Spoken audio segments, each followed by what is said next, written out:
Hello, this is Paulette Downey, and I'm back again with a word from the Lord.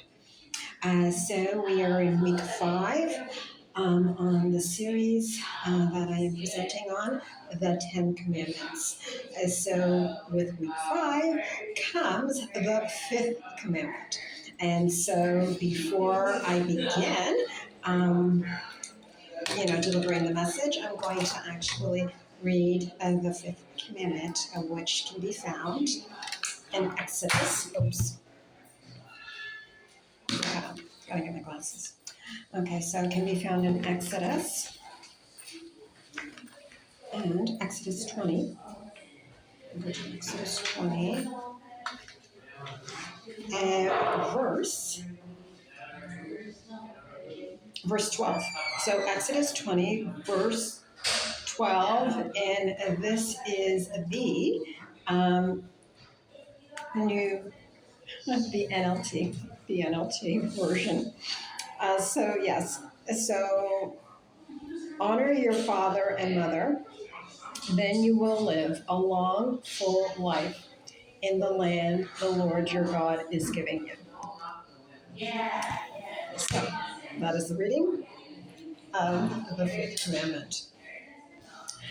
So I'm going to start this off by sharing a story about myself and my relationship with my mom. And so when I was a child, this was something, that was always, I knew of this commandment. I knew this commandment quite well. So as a child, I knew it quite well. So when if I was blamed for anything, or if I was the oldest of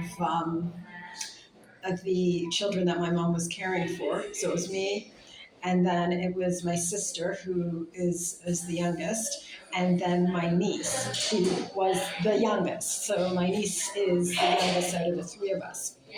So I was the oldest. And so I would get blamed for things that I did not do. Like, I would be blamed for them.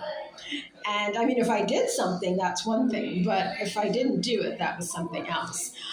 So when I was blamed for things that I did not do, I would actually speak up and say, I didn't do it. And my mom wouldn't believe me. She wouldn't believe me. And so I would basically clap back and say, yes, no, I didn't do it. And, basically it would become a little bit back and forth, because I was going to stand my ground. And so I was deemed mouthy. Because I would do that. Now, that's all I did. I would clap back. I would say, why am I always blamed for things, that I didn't do? And, that kind of, back and forth. So it was never anything like a put down or a curse or a swear or an insult or anything like that. It was basically me just standing up for myself. And, basically saying that why and why is it always me? And so I would basically, whenever I was blamed for things that I didn't do, if I did it, I was cool. I was cool. I didn't have anything to say if I actually did something. And if I actually was scolded for something, I had nothing to say. But if I didn't do something and I was being blamed for it, I said something. So this went on throughout my teen years. And then, as an adult, we had that kind of, we got along well. My mom and I actually got along well. We were really good friends. Since I was a little kid, we were really good friends. We talked about a lot of stuff. She shared a lot of stuff with me, as I've mentioned on previous messages. So we were really good friends. But when, things weren't so perfect, then we had that. And so, of course, as I got older, and as we got older, they became more heated. But still, it was just a matter of, why are you taking my side? Just kind of like that kind of tone. But again, it was never, disrespect in the way of name calling or insulting or belittling her. Because, like I said, I knew of that commandment since I was a kid. And I knew, even though she told me, she goes, "You're mouthy, like you're being mouthy, you're being disrespectful." I knew I wasn't being disrespectful. And in fact, when I was a kid, I would always give her like a list of reasons why I wasn't being disrespectful. So not only would I say I'm not disrespectful, but I'd give her a list, which made her say even more that I was disrespectful, because now I'm pointing out to her this whole list of reasons why I am not being disrespectful to you, and I am not disrespectful to you. So that kind of like even made it even worse. And so, as like I said, as I got older, and my mom and I, we got to the point where we actually sat down and we talked about, whenever this would happen, whenever we would, have these kind of heated conversations and, get upset and, have arguments. And we actually we came to a truce. So we came to a truce. It became like it was very emotional for both of us. We were very honest and candid about our feelings and about where everything was coming from. And from that point forward, we never had those types of we didn't have communication like that. We didn't have the arguments or the strife. The strife was gone because we sat down and we got to the root of it. Let you know that. So then after that, like after, we resolved, our issues and everything with one another, because like I said, we were friends, but it was just, when we had a disagreement, but after that, the strife was gone. Like the strife between us was gone. We got to the root of it, and it was resolved. So, then my mom, when she would, go out and when she was around certain people, and say it was like a parent and a child together that she was out with, and she noticed this on a few occasions. Like I wasn't with her; it would be her and whoever she's with, but it would be a parent and a child. Usually, it was like the mother, and it could be either a boy or a girl, whatever. But it was either a male or a female. But it was their child and her, and they were out. And she noticed how the children would speak to their mother. And she said, like when she noticed it, she was really appalled and she was really disgusted by the way that the child would speak to the parent on, the occasions that she would see these people together. And so she came back to me and she said to me, she told me exactly, like this, the story and how the whole conversation happened and exactly what was said. And she said, as she was witnessing it, she said, "My goodness," she said, "Paulette has never spoken to me that way. Paulette would never speak to me that way. Paulette would never respond or react that way to me." She said, like there was name calling, there was belittling, there was cursing, and she was disgusted. And so she came back and she told me all of this. And I said to her, "You see, I never disrespected you. I was just standing up for myself." And she said, "Yes." And she apologized. And I thanked her for that apology. And I also thank God for that vindication, because I did speak with God about that. And I knew that me standing up for myself, even though it turned into an argument or whatnot, I knew that I was not disrespecting her. I was simply standing up for her. Because I would never curse, I would never swear. Like I knew what not to do. I knew what was actually disrespectful. And maybe at times when I was arguing, Maybe I could have scaled back. Maybe I should have. Maybe I was supposed to scale back at some times and just kind of. But I knew that I was not being disrespectful to her in what I said. I was very careful to not swear, curses swear, and I mean, we didn't grow up in a household where we swore and where we cursed anyway. She didn't curse, so I mean, that's not a household that I grew up in. So I mean, that's not something that would come out of my mouth anyway. But you know, there was no belittling or putting her down or making her feel less. And you know, I carried that out through my adult years as well. You know, to never like belittle her, insult her in any way because we're not supposed to do that.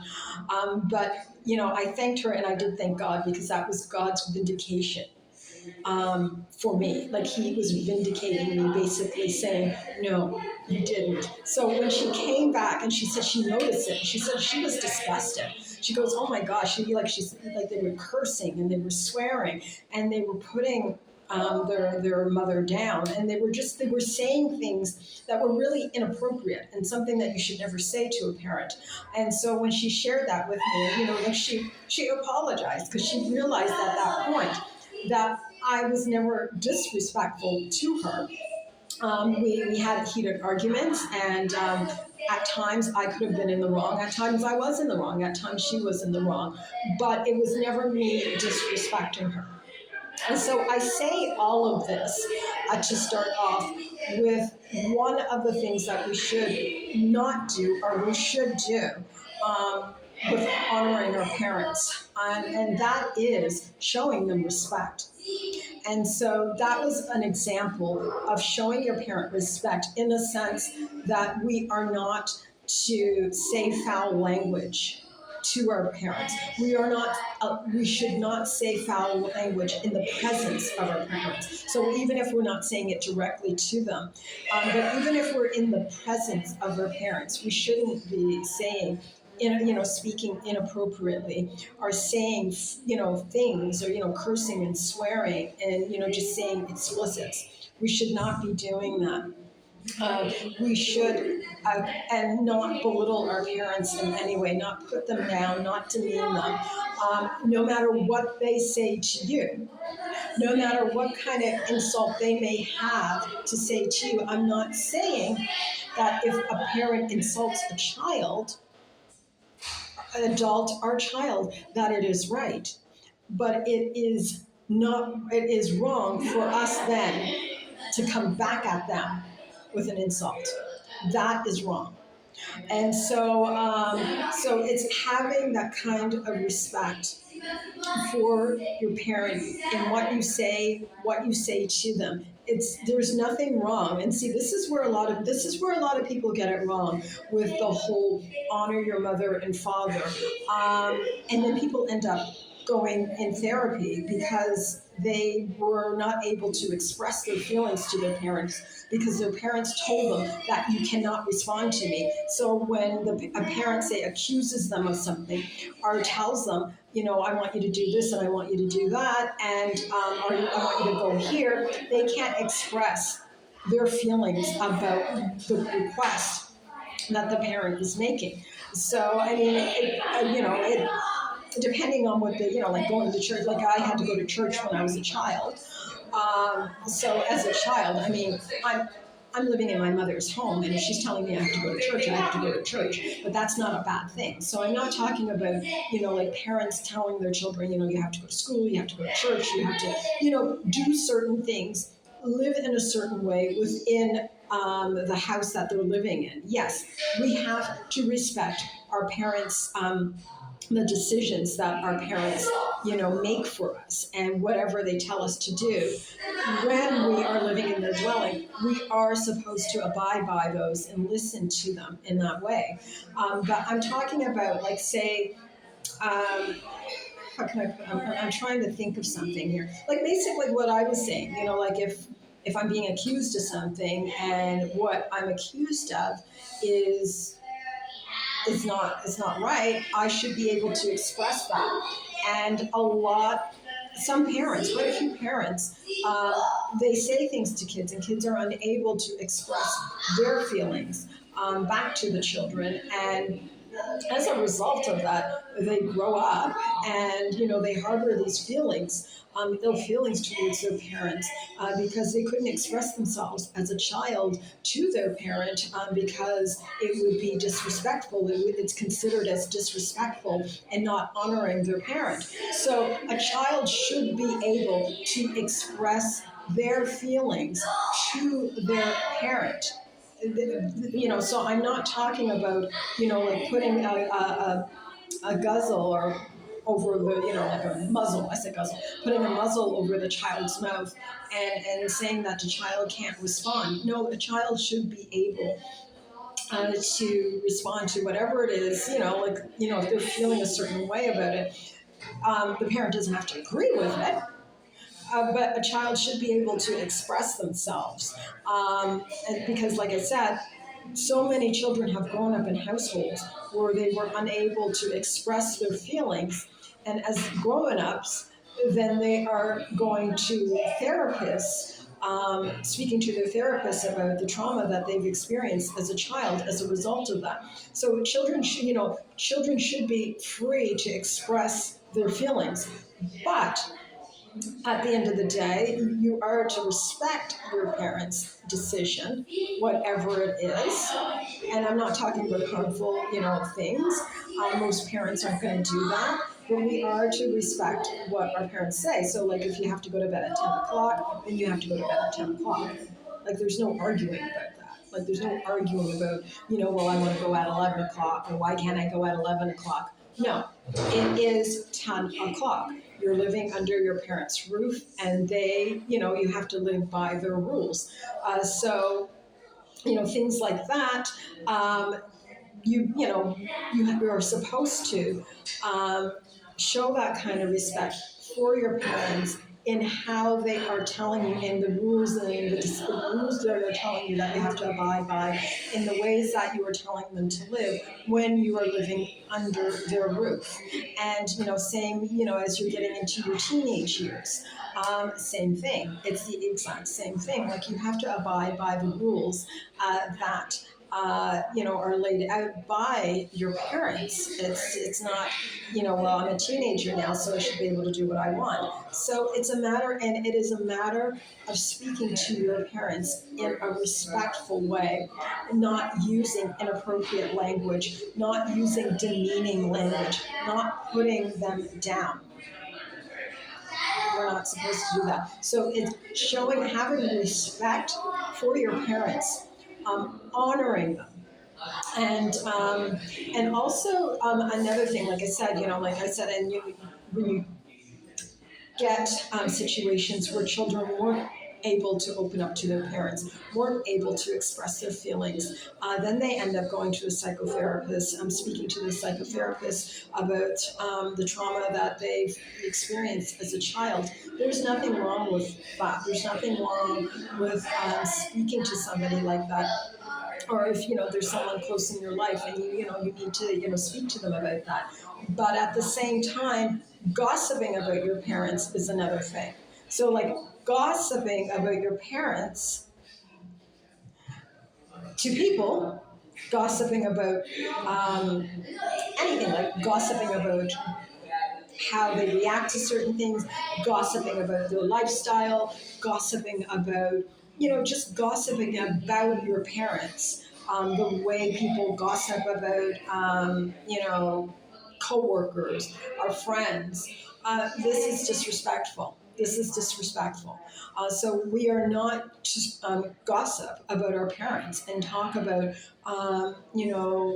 personal things that have gone on in our parents' life. We are not supposed to talk about those things and share them with just anyone. We are supposed to, honor them and, keep whatever it is that they've shared with us to us. Like, I'm not, like, we all have stories and everything. I'm not talking about the stories that they have, but, we all have personal stuff. And so we're supposed to honor the things that they share with us and not go and just spread it around to everyone who has an ear to listen to it. And so respect our parents and what we say to them, respect, respect their life, respect the things that they've shared with us, show respect for them. So respect is one of the one way in which we are supposed to honor our parents. So another way in which we are supposed to honor our parents is we're supposed to care for our parents. Like um, when we were children, when we were babies, forget children, when we were babies, when we were infants, uh, they cared for us. We couldn't care for ourselves when we were infants.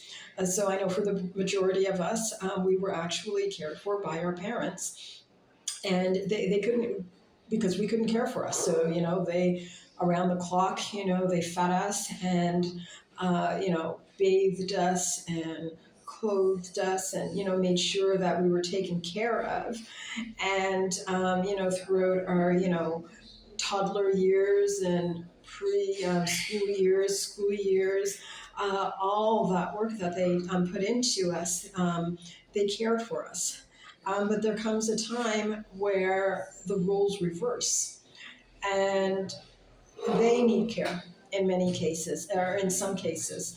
They need care, and we're supposed to care for our parents.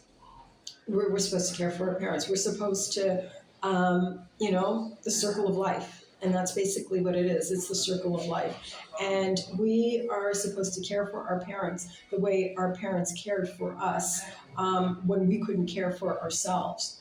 So what does that look like? So if they can no longer make decisions for themselves, we're to step in and to help them. We are to help them take them to eye doctors, take them to be it the eye doctor, be it. I'm just trying to think of there's a whole host of things that we can do for our parents when they are declining in their health. But we are supposed to make sure that they are taken care of physically. And depending on what, what diagnosis, what kind of symptoms, what it is that they have, we are, as their children, supposed to care for them. That is something we are supposed to do. I don't care if your relationship with your parent is strained. There is absolutely no excuse in the world. There is no excuse in the world that you can use to say that I am not going to care for my parent because of. There may be circumstances in your life that prevent you from caring for them the way they need to be cared for. And so that's when you bring in assistance, because maybe if you're working and you can't, if they need 24-hour care and you can't do that, and if you have the means, if you have the money, then you can pay for them to be cared for. If not, then there's nursing homes. But still, we are to care for them. We are to take care of them and to meet their needs. And even if it becomes a little difficult, even if it becomes very difficult, I know when my mother, when the whole dementia started with her, and when it started, I just had to say that this is I just mentally prepared myself for it, and I basically said, this is the hand that I'm dealt, and I'm going to deal with it. I'm going to care for my mom. This is what I've been given, and my mom was a very good mother to me, and this is the hand I'm dealt. And I am going to care for my mother, regardless of what it was. And so it was not easy. And I mean, because it didn't, the full dementia didn't happen all at once. But there's lots of doctor appointments, some emergencies at time. There were a lot of things that came up where I had to really disregard my life. I had to really put my life on hold. Yes, I was working. I was working during that difficult time, But aside from that time, I really couldn't have a life at all because I had committed myself to caring for my mom. Committed myself to caring for her. So even, like before I had to put her in a nursing home, and there's nothing wrong with putting your parent in a nursing home when you can no longer care for them. It's better that way. And it's funny because even with, and I'm just going into this, even with her psychiatrist, what he was saying to me, because I kept telling him that I have to care for her. Like I didn't want anyone else caring for her. I wanted to care for her myself. And so the psychotherapist was saying to me, her psychotherapist was saying to me, that the best thing for you to do would be to put her in a nursing home because you are going to suffer as a result of it. And so at the time, and I mean, people were telling me that, like, everyone was telling me that, but it was important for me to care for my mom because I really knew that I could care for her better than anyone else. But it came a time because I was working and I had to work that I had to put her in a nursing home. And I remember the psychiatrist saying that when you put her in a nursing home, then you will be able to enjoy her company that much more, as opposed to you caring for her. You're working and then you're coming home and like you're going to be exhausted. You can't enjoy her company the way you would if you were to put her in a nursing home. So when I actually, ended up putting her in a nursing home, he was so right. Like I said, my goodness, he was dead on. I could then enjoy the company, her company when I would go to visit her. Like it was just a real joy, like just, all that stress. She had many people, caring for her. So I didn't have that stress that I had when I was caring for her myself. And that's another thing. Like even when you're caring for your parents, and I know a lot of people, feel the need to care for them themselves. Like they feel that they have to care for them. And I understand that. I completely understand that. But at the same time, if it's becoming too burdensome for you to care for them to care for them by yourself, then I really strongly recommend that you put them in a nursing home so that you can enjoy their company and so that your mental health will improve as a result of it. Caring for our parents, in their declining years, this is another way of honoring and respecting our parents. It's a circle of life. The circle of life. So, like I said, what they did for us, excuse me, comes back to us, and we do for them. And this is another way, and this is a way where God will honor you for this. And yes, there may be years taken out of your life as a result of you caring for your parents, but there were years taken out of their life when they cared for you. So when they had you, when our parents had us, and when they cared for us all throughout those years, those as the infant and as the baby and the toddler and the young child and then the older child, those are years taken out of their life to care for us. So it's the exact same. So what happened? And that's what I mean. It's the circle of life. So we are giving them what they gave us. And so it is important when your parents are declining in years and when they need help and assistance that you are there. There is no excuse. There's absolutely no excuse. There's none when it comes to not being able to care for your parents. Or caring for your parents. There is no excuse. Maybe you may, like I said, maybe you may not be able to commit fully, but hopefully you have brothers and sisters that can, chip in and help, or, help. take some kind of time and help to care for your parents. But we are supposed to honor our parents in this way. We are supposed to care for them when they are declining in years and when their health is declining as well. This is something that God expects out of us. This is something that He expects of us. I can't seem to speak. So anyway, so yes, so that's another thing.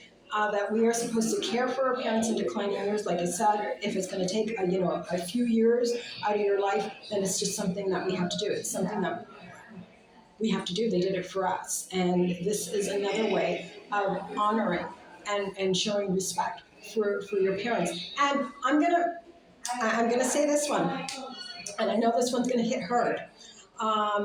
But even if you and your parent are not on good terms. So if you and your parent are not on good terms, and if you can help your parent, so this is if you can, if you're in a position where you can help your parent who is declining in years and declining in health, and your parent is not and you're not on good terms, and it could be horrific terms, like you and your parent or parents could be in horrific terms. We are still required to care for our parents if we can. Like if we're in a position to care for our parents who were abusive to us in any way, who were cruel to us in any way, we are required to care for those parents. Required. That's what the Bible is speaking of. This is what the Bible is speaking of as well when it talks about to honor your parents. Honor and respect your parents. That even, yeah. And I know, like I said, for some, it's going to hit hard because you had horrible relationships, abusive relationships, cruelty experienced at the hand of your parents. But still, regardless of that, we are still required and of course, if you can, if there's the means, if you are able, if you are available, we are to help our parents in their latter years. We're supposed to do that. And yes, it hits hard. I get it. I understand that. But yes, it's something that is a requirement of it. And like I think about it this way. Regardless of the relationship you had with your parents, you are the product of your parents. We are the product of our parents. So by disrespecting our parents, we are disrespecting ourselves. And you know what, I'm going to kind of even go further in this. I know that there are people who do disrespect themselves. I understand there are people who don't like themselves. I get that. I'm not clueless to this. So I understand that, these same people who will disrespect their parents also disrespect themselves and also don't like themselves. And so it's easier for them to disrespect their parents.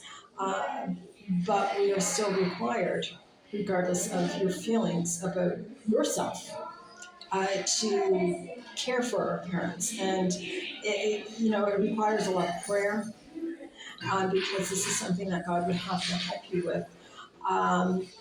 To overcome, to be able to do, for Him to give you the grace and the strength to be able to care for a parent who's cruel to you, a parent who's abusive to you. That is a difficult thing depending on if you've forgiven a person, and that's going to be the third one that I'm going to go into. So we are supposed to care for our parents in their latter years. So yes, forgiveness. We are to forgive our parents for whatever it was that they did to us, whatever cruelty, whatever abusive, whatever neglect, whatever abandonment. We are to forgive our parents for it. And this is another way of us respecting and honoring our parents. And not only is this a commandment, so this is not only a commandment that we are supposed to uphold. So it's a commandment. We are supposed to forgive our parents for the things that they've done. And yeah, we're supposed to forgive them. I'm going to kind of go on a tangent here. I'm going to digress a bit. So yes, we're going to forgive them because remember, and this is how I like to anchor it. Um, our parents came from broken families. So our parents were parented by people who were broken, by people who were not perfect. So we know from the parents that we came from and our upbringing, we know the things that we had to overcome in their parenting. So that was handed down to them from their parents because their parents didn't know everything. Their parents didn't know. Their parents didn't even have the information that we have today on parenting. On seeking help for numerous things. So their parents were parenting on the limited information that they had. And so we have our grandparents that parent our parents, and then our grandparents had their parents. So we're all coming from families that had less information than we have today. So with a lot of our parents, they didn't have the information, depending, of course, on the demographics and the age and the what is it I want to say money. I'm trying to think, the income bracket. So there's a lot of factors that go into this. You've got the income bracket, you've got the demographics, you've got